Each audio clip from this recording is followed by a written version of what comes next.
So this design is a chair, something that I have a real passion for, is designing furniture.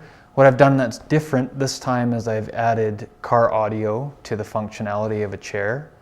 So what I've done is I have two 16-inch subwoofers, which are quite rare in the car audio industry, and I've combined those with two 4-inch mid-range speakers and approximately 1,000 watts of power to run the system. So the reason I went with 1,000 watts, partly the speakers are rated for 500 watts each, so I need to spread that power through the whole system.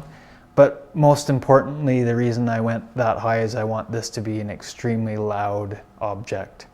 Part of the design is the sound, and I want the sound to be just like thunder. When I originally designed the design, I thought of the chair as, I described it as feeling like sitting on a rocket. So I really want that feeling to be first and foremost. So this design is for teenagers. When I designed this design, I thought of myself as a teenager. I was really into car audio. I'm also into furniture, so in a way I guess it's partly designed for myself, but I'm projecting myself back as a teenager again. My challenge is fitting a 16-inch subwoofer inside a chair.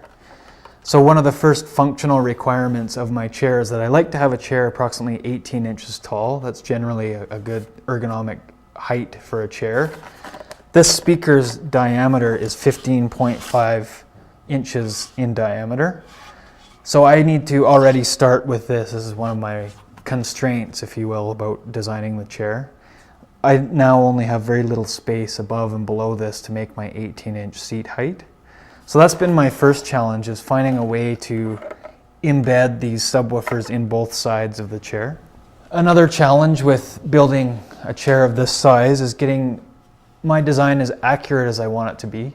I work a lot in 3D. I work in computer space modeling my designs in a program called Rhino 3D. Using that program, I'm very specific about radiuses and thicknesses, and the lines that I draw in CAD I want to be reproduced exactly, as I spend hours thinking about the thickness here, the fillets, the way that this tapers. All of these decisions I make, I want replicated exactly the same in the physical chair. So using Rhino, I'm able to export my CAD lines and send to a CNC cutter. So this part is one of the original parts I made for the chair.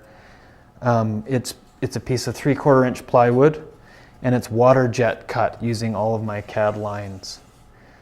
The best part of what I enjoy about using this method is that, like I say, I've specified my diameters for the speaker fitting, and when I take the speaker to this, it fits in here perfectly.